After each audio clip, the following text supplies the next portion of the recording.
Sport Panorama ပြည်သက်ကြီးမင်္ဂလာပါကျွန်တော်တို့မနေ့ကညကရှင်ပြိုင်ကစားခဲ့တဲ့ West Ham နဲ့ Man City တို့ရဲ့ပွဲစဉ်သုံးသက်ချက်ကိုပြောချင်ပါတယ်ဒီပွဲစဉ်ပြီးမှာတော့ဒါတကူစီတီကျခဲ့ပြီးတော့ Man City တင်းနေနဲ့ကတော့ Premier League မပြီးစရာမှာတပွဲရောကစားပြီးတော့ရမှတ်6မှတ်ထိအာဆင်နယ်နောက်မှာကြံခဲ့တဲ့အတွက်ကြောင့်မလို့ချန်ပီယံဆုရဖို့အတွက်တော်တော်လေးကိုအလားအလာမှေးပင်သွားခဲ့ပြီလို့ပြောရမှာဖြစ်ပါတယ်အဲ့တော့ဒီပွဲစဉ်မှာတော့ West Ham ကလည်း3-4ပုံစံနဲ့ကစားလာပြီးတော့တိုက်စစ်ပိုင်းမှာတော့ Pablo Castellanos နဲ့ Bowen ကွင်းလယ်မှာတော့ဒါတောင်မန်တစ်ဖက်မှာတော့Market Diop နဲ့ Wan-Bissaka ကွင်းလယ်မှာတော့ Fernandes စားတဲ့ကစားသမားတွေနောက်တန်းမှာ Todibo Chelsea အငှားသွားကစားနေတဲ့ Disasi နဲ့ Mavropanos တို့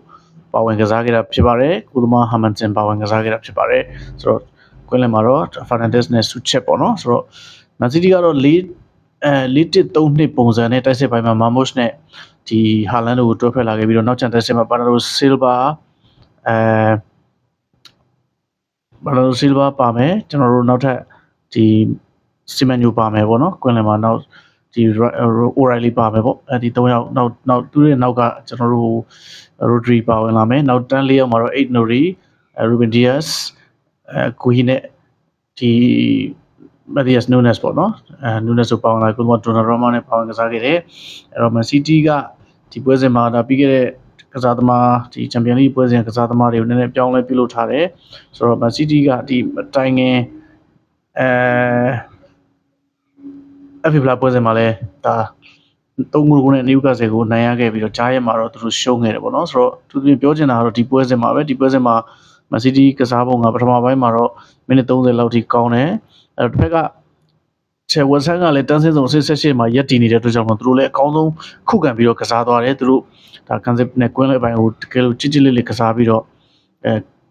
ကွင်းလယ်နဲ့ကန်စစ်ပိုင်းမှာတစ်ဖက်သင်းထိုးပေါက်လို့မရအောင်လို့အကောင်းဆုံးခုခံကစားသွားခဲ့တယ်32မိနစ်မှာဒါ Man City ရဲ့ဒီကွင်းလယ်တိုက်စစ်ကစားသမားတင်းကောင်းဆောင် Bernardo Silva ရဲ့ဒါချစ်ပင်လေးနဲ့ကိုသမား Hamilton ကိုကြော်ပြီးတော့တွင်းသွားတာပေါ့နော်ကိုရီးယားထိပ်ကနေဘယ်ဘက်ထောင်းအောင်တွင်းသွားတယ်တိတ်မကြခင်မှာပဲတောင်းခံမောင်းနေတစ်ဆင့်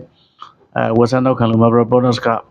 ကောင်းတဲ့တွင်းသွားတယ်ဒီဘောလုံးကဂိုးတွေကနေပြန်ထွက်သွားပေမဲ့လည်းဒီ goal line technology ရတိုင်လူကြီးကနော် Michael Oliver ကဂိုးပေးခဲ့တာဖြစ်ပါတယ်ဆိုတော့ဒုတိယပိုင်းမှာလည်းMan City က4ယောက်ထိပြောင်းလဲကစားတယ်အဲ့တော့ဒီကစားသမားတွေဒါ Chucky တို့ Ryder တို့ဒီ Foden တို့လိုTokuro လိုတိုက်စစ်တန်တဲ့ကစားသမားတွေဝင်လာပေမဲ့လည်းဂိုးမရခဲ့တော့ဘူးပေါ့နော်ဆိုတော့ဒီပွဲစဉ်ကတော့ Man City 2ပွဲစတိုက်တည်ကြခဲ့တယ်ပထမ Nottingham Forest ကိုအိမ်ခွင်းမှာတည်ကြတယ်အခုလည်းဝေးခွင်းမှာတည်ကြပြီးတော့ဒါသူတို့တပွဲရော့ပြီးတော့ဒါ6မှတ်ကွာသွားပြီတကယ်လို့တပွဲနိုင်မယ်ဆိုရင်တော့မှ6မှတ်ကွာဦးမဲ့အနေထားဖြစ်ပါတယ်အဲ့တော့ပြီးခဲ့တဲ့ရာသီကလည်း Man City လီဗာပူးလက်ထဲကို Champions League Premier League ဆုဖလားလွှဲပေးခဲ့ရတယ်ဒီရာသီမှာလည်း Arsenal ရဖို့တော့တေချာဒီလောက်ဖြစ်နေပြီပေါ့နော်ဆိုတော့ Arsenal ကလည်းEverton ကိုနိုင်ခဲ့ပေမဲ့လည်းသူတို့လည်းတော်တော်လေးကိုခက်ခဲကစားသွားခဲ့ရတာဖြစ်ပါတယ်ဒါပေမဲ့ကန်တရားကသူတို့ဘက်မှာရှိနေပြီးတော့ပွဲဆုံးပြပြီးနိုင်တဲ့ကစားသမားဒီနဲ့နောက်ပိုင်းမှာ 2-0 နဲ့နိုင်သွားတာဖြစ်ပါတယ်ဆိုတော့ Premier League လက်ကျန်ပွဲစဉ်10ပွဲကျန်သေးတယ်ဒီပွဲစဉ်တွေကတော့တော်တော်လေးခက်ခဲအောင်မှာဖြစ်ပါတယ်ဆိုတော့ဒီပွဲစဉ်မှာနိုင်ရခဲ့တဲ့ West Ham ကတော့စင်စကွန်နီယာကိုယာယီတက်လှမ်းသွားပြီးတော့ Nottingham Forest ကတော့တန်းစင်းစုံတွေကိုကျသွားတယ်Man City ကရှေ့လာမဲ့ပွဲစဉ်တွေမှာဂျားရဲမှာ Real ကိုအိမ်ဝင်းမှာ Champions League ဒုတိယအကျော့ကစားရမယ်နောက်တစ်ပတ်မှာတော့